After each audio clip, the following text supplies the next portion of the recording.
Salut, c'est Lucie, on se retrouve pour notre rendez-vous hebdomadaire pour analyser les comportements des aventuriers de Psy-Koh-Lanta. Aujourd'hui, on va analyser ce qui s'est passé lors de l'épreuve d'inondation. Une tempête s'annonce sur l'île. Votre épreuve, construire une digue pour faire face aux vagues qui risquent de submerger vos réserves de nourriture. Du coup les tempêtes, faut pas rigoler avec ça, hein. Moi j'ai vécu d'inondations dans ma jeunesse, ça monte vite, c'est énervé, c'est dangereux pour l'homme, faut faire quelque chose. Pas de panique, on va construire une digue avec des coquillages, avec des morceaux de bois. Ok, ça marche. Je pars chercher le bois. C'est moi les pierres. Ok, ça marche. Les deux équipes s'organisent face à l'épreuve. Il n'y arrivera jamais. Oh mais non, tranquille, c'est la mer Méditerranée, hein. Ça monte à peine, c'est pas... Tu vois, on serait en Bretagne, je dis pas, mais là, ça va bien se passer. Hein. T'inquiète, t'inquiète. Ouais, bon, de toute façon, autant s'y mettre. Hein. Ouais, ça va toi? Un malade, hein? Ouais, de toute façon, les gars, vous inquiétez pas. Moi, tout à l'heure, je suis allée voir la digue des jaunes. C'est nul. Ils vont se faire submerger direct. Ils sont nuls comme d'habitude. Ah, oui. La pédalo.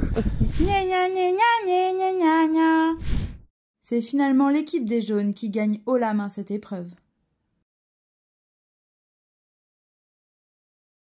Alors, comment ça se fait que l'équipe des Bleus, qui était pourtant si soudée, a pu perdre lamentablement à l'épreuve d'inondation? Déjà, ici, on touche à des notions de perception du risque. Donc tout d'abord, on a l'équipe des Bleus qui s'est potentiellement surestimée par rapport à l'équipe des jaunes, étant donné les épreuves passées.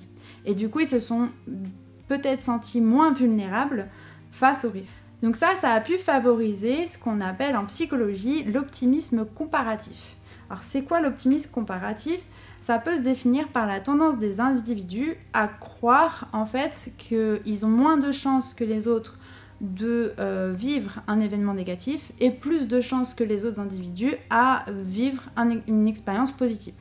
De plus, on observe au sein de l'équipe des jaunes qu'Antoine a déjà vécu un phénomène d'inondation. Et on sait aujourd'hui que l'expérience vécue face au risque va venir favoriser la perception du risque. Et enfin, il y a la capacité d'action et le contrôle perçu face au risque. Là, d'un côté, on a Sarah de l'équipe des Bleus qui relève un sentiment d'impuissance face au risque lorsqu'elle dit « la mer est puissante et plus forte qu'eux ». Donc ça va favoriser d'emblée un découragement à se mettre en action. Et puis de l'autre côté, on a totalement l'opposé. On va avoir Andrea de l'équipe des jaunes qui prend les choses bien en main, qui organise son équipe pour se dispatcher les tâches à faire face au risque. Et ça permet à toute l'équipe en fait de se sentir utile et du coup de pouvoir se mettre en action plus facilement. Donc si on n'a pas les outils face à une situation ou si on considère que la situation est trop complexe, et du coup de manière individuelle on peut vite tomber dans un sentiment d'impuissance, on peut vite tomber dans un découragement ou pire vers un isolement, une solitude face au risque.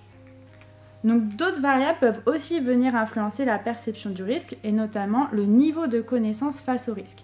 Donc plus on en sait sur un risque, donc ses causes, ses conséquences directes ou indirectes, mieux on pourra se préparer et adopter des stratégies d'adaptation pour faire face à ce risque.